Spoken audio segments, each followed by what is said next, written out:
Sheryl Swoopes is back again. I'm convinced at this point that all she does is she does this all for attention.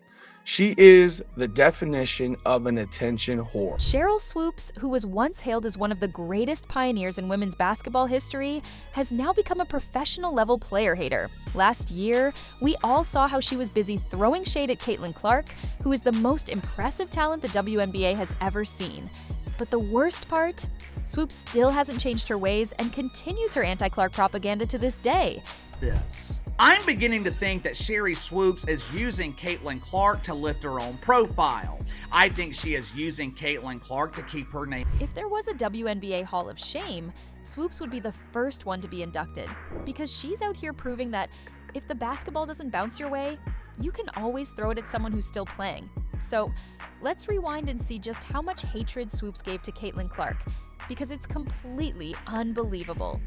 The physicality of the game on this level is very different than what Caitlin, Angel, Camilla, all of them saw in college, right? So a lot of the stuff with Caitlin handling the ball, when you were talking about Luka, right? And Dort putting all the pressure on him. There are players who are going to get up in her space from the time she touches the ball, and they're going to be very physical with her. And so that alone is going to take her out of her game. Did you hear that? Cheryl had prophesied that Clark would become paralyzed from the physicality of the WNBA. She said, and I quote, "It would take her out of the game." And this take from Sheryl Swoopes, it aged like fine wine. Because not only did Clark manage to stay on her game, she broke records, ankles, and egos while doing it. Well, before the season, Sheryl Swoopes was already hating on Caitlin Clark. Before we even got going, right? Before she even got on her podcast, or Gilbert Arenas, or any of these other places, and either didn't want to give Caitlin Clark credit, or just flat out and out hated on her. Let's call it what it is. Sheryl Swoopes has turned herself into a walking anti-Caitlin Clark blog post. If bitterness were a stat line, Swoopes would be averaging a triple-double every game. Spade is spade, Sheryl Swoopes Remember when Caitlin Clark was absolutely lighting up the court and turning her debut season into a one-woman show with logo threes? Everyone was clapping, everyone was cheering, except Cheryl. Swoopes ignored Clark as if she were the WNBA's unpaid intern instead of the next big thing. Two opponents of the week. Caitlin Clark will be here on Sunday. For the week, averaged 25, and Avisa Collier averaged over 25. Of course, the Lynx here Friday at 6:30 on Ion. And then the Fever come here at 3 o'clock before a sellout crowd. Tough stretch for Dallas. Coming into the second half of the season, they had the hardest remaining schedule. Enrique pulls it away. 4 rebounds for Enrique. Satu was the floor. That was great. So when I first saw this video, I actually wanted to come to her defense because a lot of times during the broadcast, there are different reads that the broadcasters have to call out. So this was probably one of them. Maybe it was assigned to her co-caster. However, so much of the time, the other broadcaster is allowed to kind of ad-lib or jump in at any point. And so the fact that he went on about the read, talked about Nafisa, talked about Caitlin Clark, and then after that, there was like 5 or 6 seconds of literal silence because Sheryl Swoopes was not jumping in.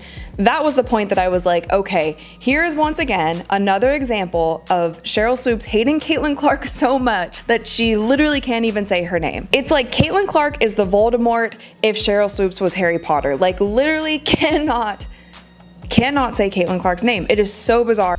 And then, just when people started calling her out for conveniently pretending Clark didn't exist, Swoopes hit back with one of the wildest claims we've seen since Kyrie Irving said the earth might be flat.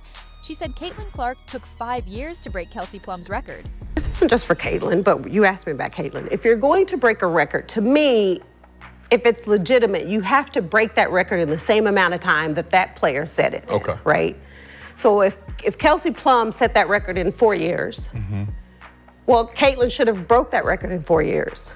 But because there's a COVID year and then there's another year, you know what I mean? But here's the thing.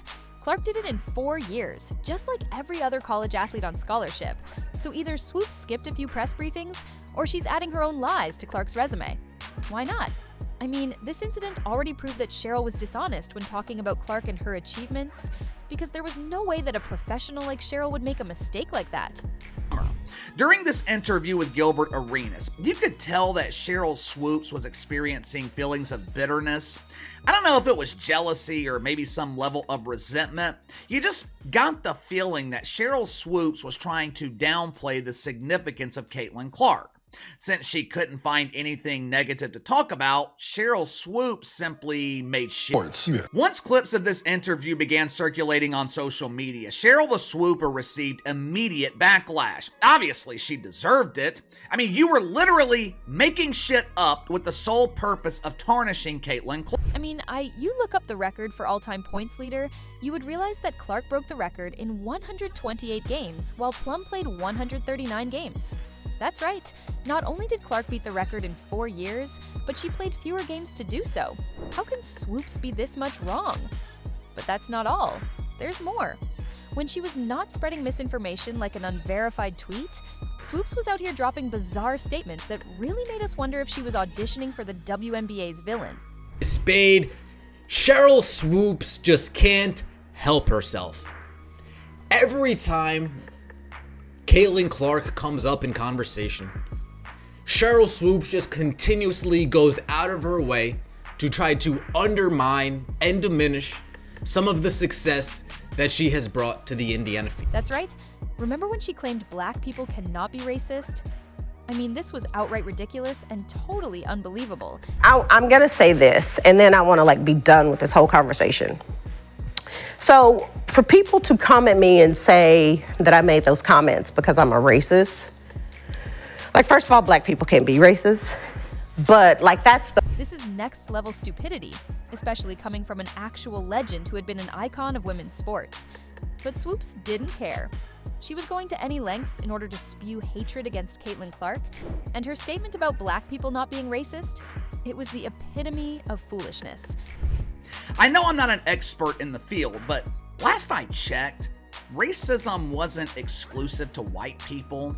Someone please explain this to me. How black people can't be. And the mess doesn't stop there. Nope. Swoopes even picked a fight with Stephen A. Smith in order to throw shade at Caitlin Clark. Can you believe it? Stephen A. is a man who argues with himself for sport, and this almost felt like walking into the lion's den wearing barbecue sauce. Needless to say, Smith came out swinging and defended Caitlin by calling out the league and its veterans for their failure to support its rising star. Because Sheryl Swoopes made news. Now, she made news last week when she sat up there and was applauding Indiana Fever players, but then forgot to mention Caitlin Clark. She jumped all in my ass because I sat up there and said, hey, how you gonna ignore Caitlin Clark? You know what she brings to the table. After Stephen A. called out Swoopes for her blind hatred, she was embarrassed on live TV in front of the whole world. Let's be honest, Sheryl Swoopes was way too old to be acting this childish. Being jealous of a rookie after you become a legend, this is completely unheard of and gives a whole new meaning to the word blind hatred. Let's not forget that Caitlin Clark wasn't just a great college player, she was the Time Athlete of the Year, for crying out loud. After such a historic win and a moment that deserved confetti and champagne, she was getting applauded by literally everyone. Caitlin Clark has been named Time Magazine's Athlete of the Year after bringing new eyeballs, new energy, new interest into the WNBA, turning the league, making it do a complete one. But how did Swoopes react? Did she crack a smile? Offer a pat on the back? Not at all. She became as negative as the comment section, throwing shade on the legitimacy of the award and questioning if Clark even deserved it. Cheryl, I'll start with you. What's your reaction to Caitlin Clark winning Time Magazine Athlete of the Year? I don't think I'm surprised.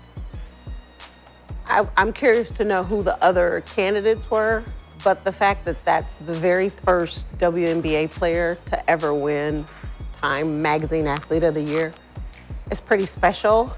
And my question is, like the criteria, is it based off of her performance on the court, which, yeah, she had a great year. Instead of uplifting women's basketball and inspiring rookies, Swoopes has decided to turn her platform into an anti-Clark megaphone. She's less of a mentor and more of a mini-boss from a video game who is throwing curveballs and hoping someone finally gets hurt. So Sheryl Swoopes has said quite a lot of things. About the Indiana Fever, and they've just all been wrong. Every one of them has been. Swoopes also claimed in a ridiculous fashion that Clark didn't dominate her rookie season. That's right. Swoopes was so blinded by her hatred for the Rookie of the Year that she chose to completely ignore facts and reality by claiming that Clark didn't dominate in her first WNBA season. Hating on Caitlin Clark, but Sheryl Swoopes just can't stop lying. To me, what Caitlin's been able to do in a short period of time has been very impressive. Because I know people are like, oh my God, you said she wouldn't be good. But I didn't say she wouldn't be good. What I said was I didn't think Caitlin or Angel would come into the league and dominate immediately, which I don't think either of them did. Can you believe this? Clark was in the top 10 in scoring as well as leading the league in assists and in points scored. She was the first rookie to record a triple-double and the fastest player in history to reach 100 three-pointers in a season. But sure, facts don't matter when Swoopes is busy hating on Clark. Respectfully, there is absolutely no way, even when we're trying to sit here and play semantics about dominating, there's no way that anyone could ever leave this season in saying that both Caitlin Clark and Angel Reese didn't dominate. You would have to further explain what dominance means for you to not sit here and say that a player who is leading the league in assists while averaging 19 to 20 points didn't dominate that. But Swoopes' blind hatred for Clark didn't end with the rookie season. Nope.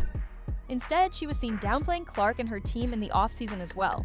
Just a few months ago, she was on her high horse, puffing out her chest, and boldly proclaiming that the Indiana Fever would never, and I mean never, be able to attract top-tier free agents.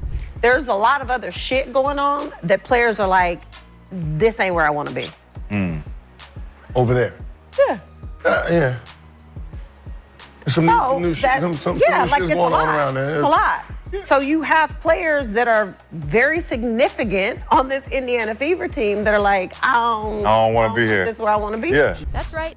Swoopes was boldly claiming that Clark was the reason many free agents wouldn't want to be in the Indiana Fever, and that their locker room was supposedly toxic because of Caitlin Clark and her fans. During the Gilbert Arenas podcast, Sheryl Swoopes famously was trying to stir the pot.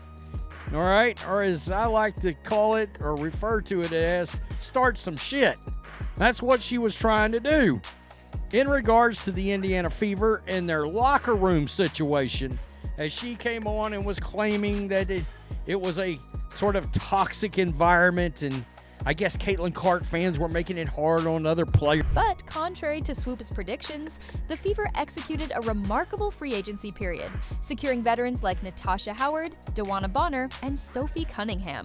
These acquisitions not only bolstered the team's competitiveness, but also signaled a strong endorsement of Clark's leadership and the organization's direction.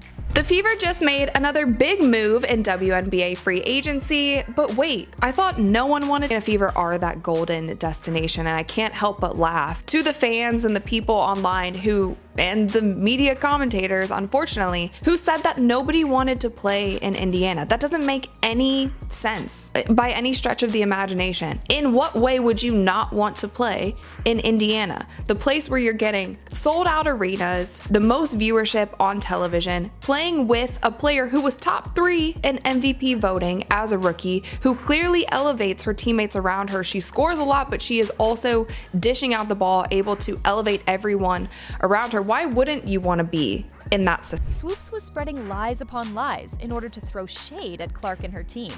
She even stated that Kelsey Mitchell wanted to leave Clark's team. But in reality, things were completely different from what Swoopes was claiming. Like, she tried to manifest everyone out of Indiana. She was like, she actually constantly said Kelsey Mitchell needs to get out of Indiana. Constantly said, there are locker room issues. And then she basically said, why would anyone want to play in Indiana? And people were giving the reason. She was like, well, I wouldn't want to play in Indiana. It's like, that's a different thing. If you don't want to play in Indiana, fine. If you never wanted to play in Indiana, that's fine. But she would keep going, oh, no, why would any free agent want to play there? And it's like, why would Kelsey Mitchell want to go? Let's be real. Swoopes was claiming that Indiana's locker room was a toxic environment, but in reality, it was Swoopes and not the Fever acting as the toxic environment. Maybe someone should really sue her for defamation and slander. maybe then she'll leave Clark alone. Or maybe not. And that is Kelsey Mitchell re-signed with the Indiana Fever. Well, wait a minute. No, that's not what Sheryl Swoopes said was going to happen. I mean, she was going to get out of a toxic situation, right? Maybe not. Maybe. Man, I got to tell you, Sheryl Swoopes is getting crushed. Yesterday, today, after Kelsey Mitchell agreed to re-sign. Caitlin Clark and the Indiana Fever welcome back Kelsey Mitchell after officially re-signing her in free agency. After all of the lies, slander, and false propaganda, you would expect Swoopes to at least acknowledge her mistakes. Maybe issue an apology or something, right? Wrong. Swoopes has been painfully quiet after all of this charade. No apology, no correction, just more smirks and side eyes. If petty was a profession, Sheryl Swoopes would be CEO. Oh boy. Sheryl Swoopes not looking good right now. Somebody go tell Sheryl Swoopes, miserable ass, so I can see her crash out. Caitlin Clark effect, WNBA. Meanwhile, Caitlin Clark is out here doing what actual legends do, letting her game talk. She's selling out arenas, moving merchandise like a pop star, and inspiring a generation of young girls to pick up a basketball and shoot from the logo like it's normal. You look at the jersey sales, you look at the attendance, you look at the eyes that actually watching the game. Everything is up. You'd be foolish to think that there's not a correlation. She's not responding to the noise. She's not clapping back as Swoopes wants her to. She's just hooping, building her empire one bucket at a time. 2024 was the year of Caitlin Clark, and I think it's about time that we all crown her as the face. As Caitlin Clark raised the profile of women's basketball to unprecedented levels in both the college ranks and the WNBA, and Tuesday she was named the AP Female Athlete of the Year for her impact on and off. It's wild to think that Sheryl Swoopes, who once defined the game, is now acting like the villain in a bad sports movie. She should be welcoming this new era with open arms, not trying to undercut the woman carrying the league into the future. Get it? And I think that it's being made very clear with the signings that the Indiana Fever have made. A lot of people want to go to Indiana. Do not believe the internet. Do not believe the hating media when they tell you that Indiana is not the destination. Natasha. Let's be real. Caitlin Clark isn't just a good player. She's a once-in-a-generation phenom. She's got the Steph Curry range, the bird-level IQ, and the Diana Taurasi swagger. And unlike some people, she's not using her platform to trash the next woman. She's using it to build. Caitlin Clark continues to rise above the hatred and the vitriol being thrown at her. She's the kind of person who only grows stronger by the noise and the hate that's thrown at her. And that is the mark of a true professional player. So, what do you think? Will Sheryl Swoopes ever apologize to Caitlin Clark for her lies? Tell us in the comments, and don't forget to like, share, and subscribe. Thanks for watching, and we will see you in the next one.